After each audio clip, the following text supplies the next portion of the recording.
This is a story you'll definitely want to hear to the very end. Chapter 1.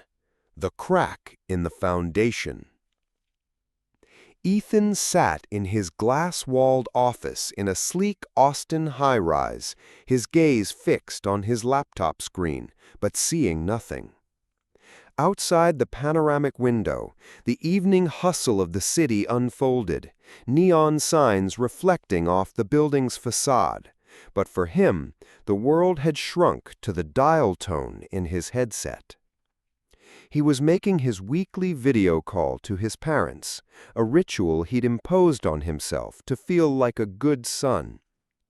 Finally, the tired face of his mother, Susan, appeared on the screen, with the hulking figure of his father, Michael, lingering behind her.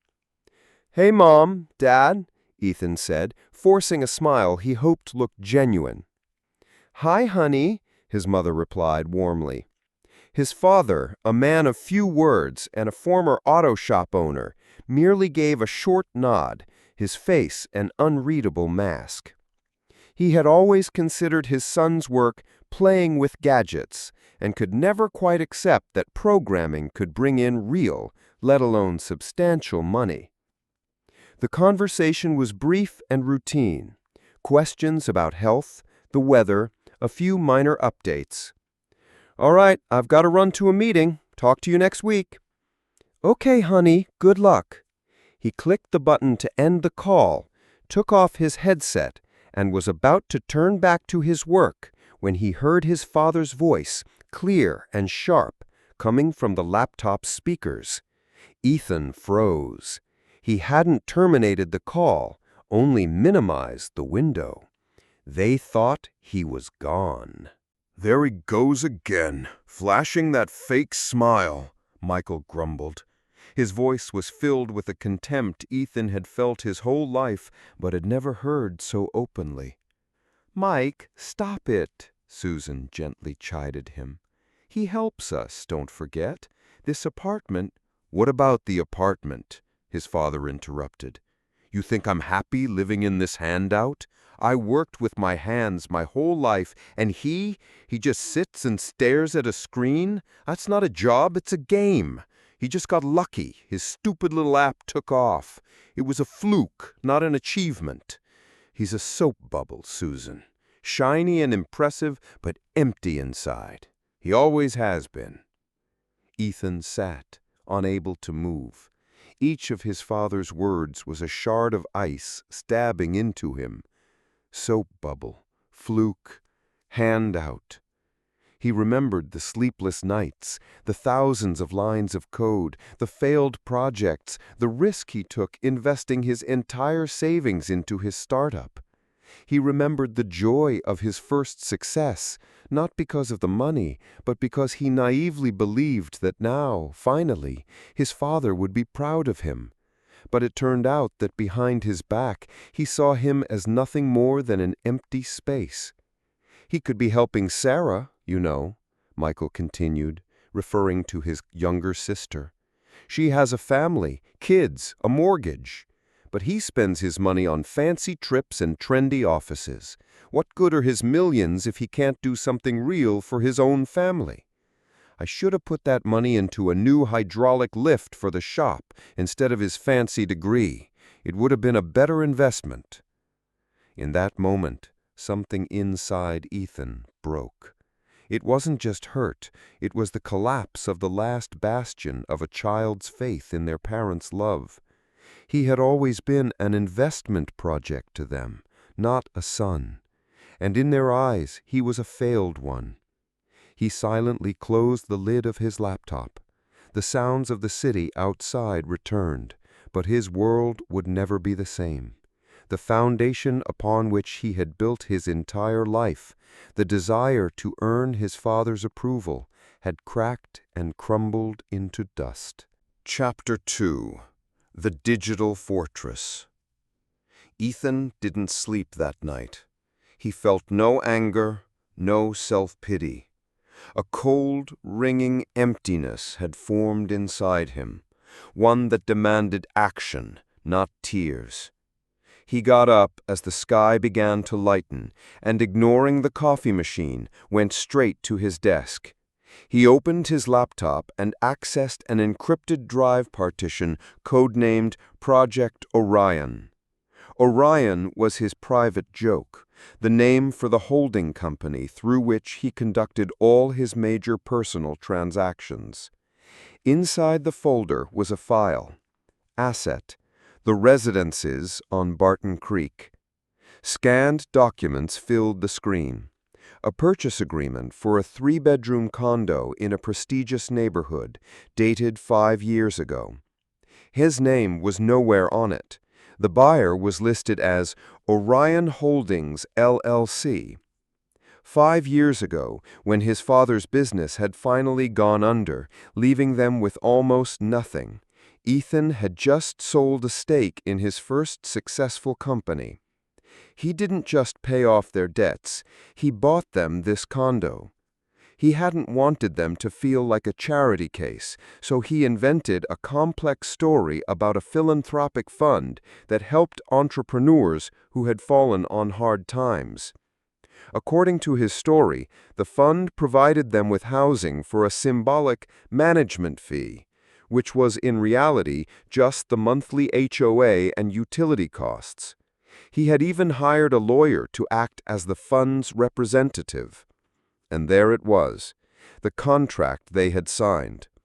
At the very end, in small but legally impeccable print, was Clause 4.7.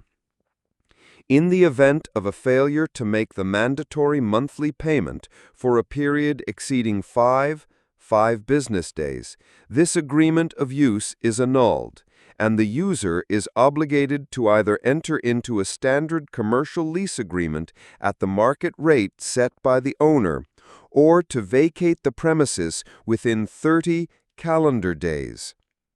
His lawyer had insisted on it as a standard protective measure. He never imagined he would one day use it. He thought he was giving them security and comfort. Instead, they had been viewing his gift as a handout and regretting the money spent on his education. On Friday, like clockwork, a call came from his mother. "Ethan, honey, hi. Listen, your father and I were talking. Sarah is having a really tough time financially. Maybe you could, help your sister out? We were thinking we could all get together for dinner on Sunday to talk." Just like old times, Ethan thought. Just like when all his achievements were dismissed in favor of his sister's perceived struggles. Just like when his father would tell him a man's job is to provide for his family, which was code for, "Give us your money." "Of course, Mom." His voice was calm and even. "I'll be there. We can definitely talk about everything." He hung up. A discussion would indeed take place, but it would not be on their terms. He already knew which payment they would be late on this month. The payment for his respect and love, and the due date had just passed. Chapter 3. The Eviction Notice. The Sunday dinner was thick with tense anticipation. His mother bustled around, trying to manufacture a cozy atmosphere. His sister, Sarah, sat with the air of a martyr, while her husband nervously fiddled with his napkin. His father, as usual, was silent, but his silence was a demand. Ethan ate quietly, observing the theater of the absurd. He looked at the expensive wallpaper, the quality furniture, the modern kitchen, at everything he had brought for them, and felt only a cold detachment. Finally, after dessert, his father cleared his throat. "Ethan," he began, not looking at his son, "we've been thinking. You're a successful man, and your sister, she's having problems. Her husband lost his job. They need help, serious help." "What kind of help, exactly?" Ethan asked, his voice devoid of emotion. "Well," Sarah interjected, "we need to pay off our mortgage. For you, that's not a lot of money. You're my brother." Ethan slowly placed his fork on his plate. He looked at his sister, her husband, his mother, and finally at his father. "I'm not giving you any money," he said, quietly but firmly. A deafening silence fell over the room. "What?" His mother was the first to speak. You can't do that to your own sister."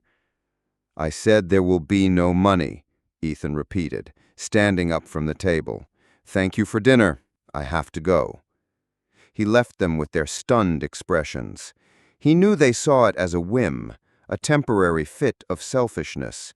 They didn't yet understand that it was a declaration of war. On Monday morning, an official email from a law firm's domain arrived in his parents' inbox. Ethan had personally overseen its dispatch. Subject: Official Notice of Contract Termination. Property: the residences on Barton Creek. Content: Dear Michael and Susan, this letter serves as official notification that due to a breach of Clause 4.7 of the Agreement of Use, failure to make a mandatory payment, the contract executed with Orion Holdings LLC is hereby unilaterally terminated. You are offered the option to enter into a standard commercial lease agreement for the property at the market rate of $3,500 per month. Should you decline or fail to remit payment, you are required to vacate the property within 30 calendar days of receipt of this notice. He gave them an hour to process it. At exactly 11:15 a.m., his phone erupted with a call from his mother. "Ethan, what is this? It has to be a mistake. We got an email from lawyers. They're saying they're evicting us, demanding some kind of rent. You have to call them and sort this out," she screamed into the phone. "It's not a mistake, Mom," Ethan replied calmly. There was a thick, heavy silence on the other end of the line. What do you mean it's not a mistake?" she whispered. "It's simple. There is no charitable foundation. I bought that condo 5 years ago. My company owns it, and you violated the terms of the agreement. So now you have a choice: pay rent like normal people or get out." His father snatched the phone from her. "You're a liar," he roared. "You couldn't have done this. This is despicable." "Is it despicable to be called a soap bubble behind my back while living in a condo I bought for you? Is it despicable to regret the money you spent on my education, Dad? No, Dad, this isn't despicable. This is business, something you never quite managed to understand. You have 30 days. The clock is ticking." He ended the call. For the first time in his life, he didn't feel like a child seeking approval, but like they were the children, facing the real world for the first time. Chapter 4. The Final Bargain. A few days of tense silence passed. Ethan knew they wouldn't give up that easily. On Thursday evening, his doorbell rang. On his doorstep stood all three of them: his father, his face stony with rage, his mother weeping, and his sister, Sarah, staring at him with undisguised hatred. "Ethan, honey, let's just talk," his mother began in a pleading tone. "We're family. You can't do this." "A family doesn't call me a failure behind my back and try to use me as an ATM," Ethan countered, holding his ground in the doorway and not letting them in. "What do you want?" "Give us back the condo," Sarah blurted out. "It was never yours to begin with," Ethan replied patiently. "I can offer you a discount on the rent, $2,800 a month. That's my final offer." "Are you insane?" his father exploded. "Where are we supposed to get that kind of money? You're doing this on purpose, to humiliate us, to get revenge." At that moment, Ethan looked his father directly in the eye. For the first time, his gaze held no fear, no pleading, only a cold, calm understanding. "Revenge? No. Revenge is an emotion, and I have no emotions left for you. This is simply restoring balance.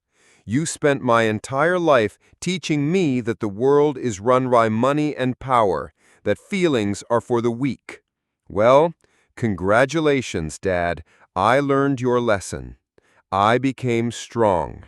And now I'm using my money and my power to protect myself. From you." "But we're sorry," her mother stammered. "You aren't sorry," he shook his head. "You came here because you have nowhere else to go. You don't regret what you said, you only regret that I heard it. There's a difference." He looked at them one last time, at the people who had been his family and had become strangers. "You have 26 days. I'd suggest you start looking for a new place. Rent something you can afford, like normal people do. I'm sure you'll manage. You always said you were a man who made his own way, Dad. Here's your chance to prove it." He slowly closed the door on them, cutting off their angry, pleading shouts. He felt no satisfaction, no triumph, only silence. A silence in which he could no longer hear his father's voice telling him he was a mistake.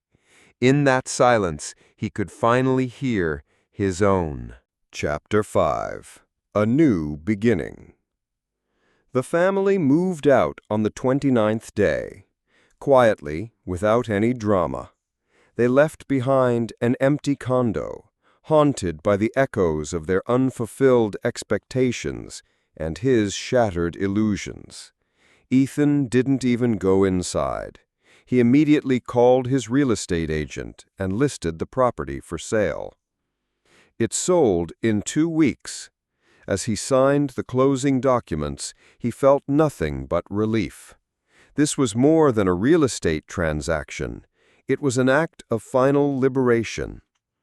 He transferred all the proceeds from the sale, a considerable sum, into an account for a foundation he had just established.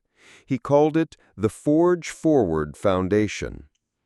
Its mission was to provide grants and scholarships to talented young programmers from low-income families, for those who had a dream but no money for a fancy degree, for those who needed to hear that someone believed in them, not that they were a soap bubble. He no longer waited for calls from his former family. He changed his phone number and deleted their contacts. A couple of months later, he heard through mutual acquaintances that they had moved to a small town outside the city, renting a modest apartment. His father, rumor had it, was trying to get a job at a local garage. Ethan felt neither malice nor sympathy. Their paths had diverged for good. One day, while going through his work email, he saw a message from his mother, sent from an old address. The subject line was a single word: sorry. He stared at the word for a few seconds. It once would have unleashed a storm of emotion in him, making his heart ache with pain and hope. Now, it was just a set of letters on a screen. Without a moment's hesitation, he hit delete and then added her address to his block list. Some bridges aren't meant to be repaired. They are meant to be burned to light the way forward. His tragedy had become his strength. He had lost a family, but he had won himself, and that prize was priceless. He had built his life on a new foundation, not on the shifting sands of others' approval, but on the solid rock of self-respect. And this fortress was truly impregnable. If you enjoyed the story, subscribe to the channel and you'll hear even more captivating tales.